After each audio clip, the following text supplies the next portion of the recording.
first piece is called I Want To. I want to sing and dance and talk and laugh with you. I want to prepare your bath with oils and exotic soaps and watch the lather ascend into the air and float like clouds before eroding in front of your eyes. I want to prepare your supper and serve it on the perfect platter, my abdomen, then share a beverage with you and drink it from the cup of your palm.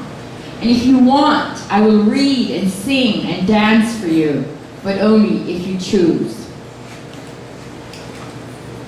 And this piece, ladies and gentlemen, is called Love. Often I find myself hungry and thirsty for the warmth of your mouth and the gentleness of your touch against my bare skin, beneath my belly button. I want to feed you with the delicacy of my desire. The thought of you conjures images of us by the fire, reciting the story of our love, bathing in the want of our inclination, exploding with passion, giving birth to ecstasy. Simply respond to my yearning, quench my hunger, feed my thirst, with the seed of your love flowing inside me, heaven everlasting. And this piece is called Darling.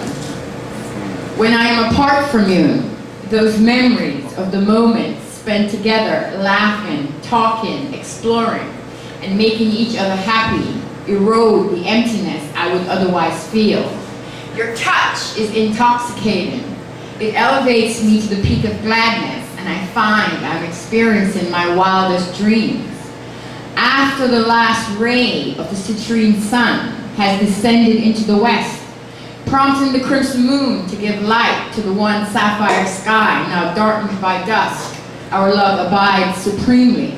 When dawn nears and the twinkling stars extinguish their glare, I rise once more with hopes of creating more memories with you.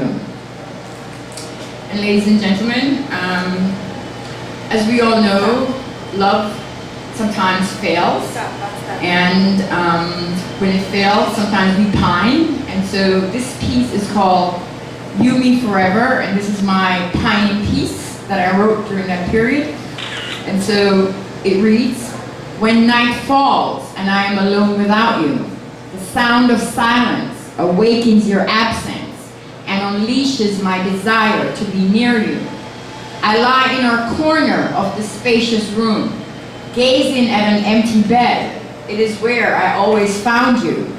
So I am sending this letter. I hope it's love. Looking back on the last time I saw us, oh yes, we were loved. You had extended an invitation that summoned our time together. Conversations via the telephone had caused illness on our hearts. Tonight, I am remembering how we dressed for love, and I'm wishing I could find us decorated in love. Are you home alone or in the presence of someone new? I won't take it for granted if this is true, but tell me, do you remember the night our hearts fell in tune? We danced so closely, I felt every breath you drew. On that night, we raised our eyes to the moon, proclaiming into forever our love would ripen. Will forever smile again jubilantly for two, or will we be catalogued forever as what was love? And ladies and gentlemen, we know that sometimes when we feel rejected by love, it can make us frustrated and brings us to the point where we want to let the lost love know, listen, do you remember me? I'm the one who fixed you up. So this is called Remember Me.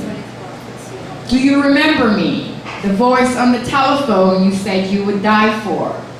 The one you said sparked your mind with conversations, provoking your want for.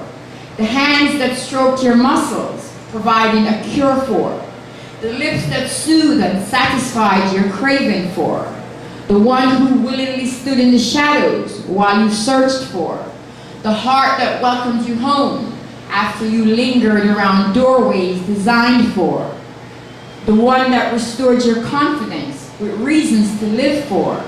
But I heard you on the telephone reciting your love for. Thank you, ladies and gentlemen. And we know that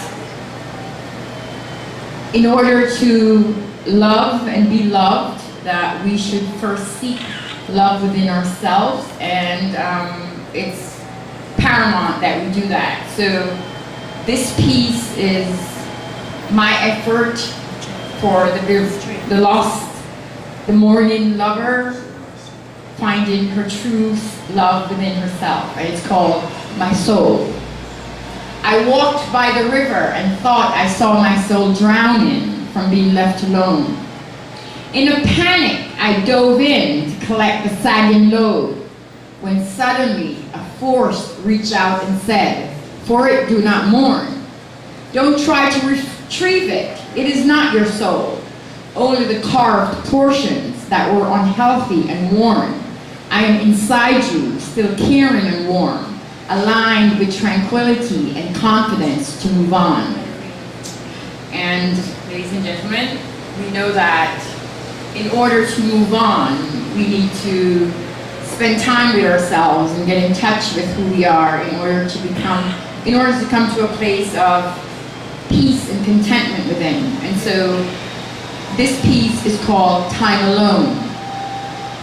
Time alone are moments to review, to reconcile, to renew. The ultimate keeper of my company is God, then myself. I have exhausted all else.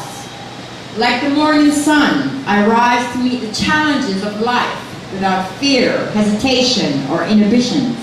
My companion, a new sense of confidence. Like a curious child, I am on a quest to seek out and investigate things not yet known to me. Absolutely, I am ecstatic that I am me. I am blessed because I'm able to behold the beauty within and outside myself. I relish the sound of planes and automobiles passing by. I am humbled by the icy snow beneath my feet and the brisk wind on my face, reminding me of the one who stands supreme. I am centered on the path of inner strength, inner peace, and all the goodness within me. I am therefore content with every moment I spend with myself. And ladies and gentlemen, at this point, now the lover no longer pines for her lost love. She has gotten to the point where she can tap the lost love on the shoulder and says, "You're toxic, goodbye." And so this is goodbye. Tap into my soul and see what you find. A heart no longer bleeding from being left behind. Come into my world and you will discover what you have given up has gone to another. Look into my dreams and they will reveal darkness has lifted its cover. Walk down my path and it's clear. Misery and discontent does not belong here. Thank you, ladies and gentlemen. And at this point, I'd like to tell you that April is National Poetry Month. And in honor of that, I would like to pay tribute to 4 of my favorite poets. And the first one being Mr. Paul Laurence Dunbar. I don't know how many of you are familiar with the work of Mr. Dunbar, so I will tell you briefly that he was the son of a freed slave born in 1872, and despite the poverty he lived in, as he worked as an elevator operator, he found his muse in poetry, and he later went on to write his own volume of poetry called Lyrics of a Lowly Life. And I would like to share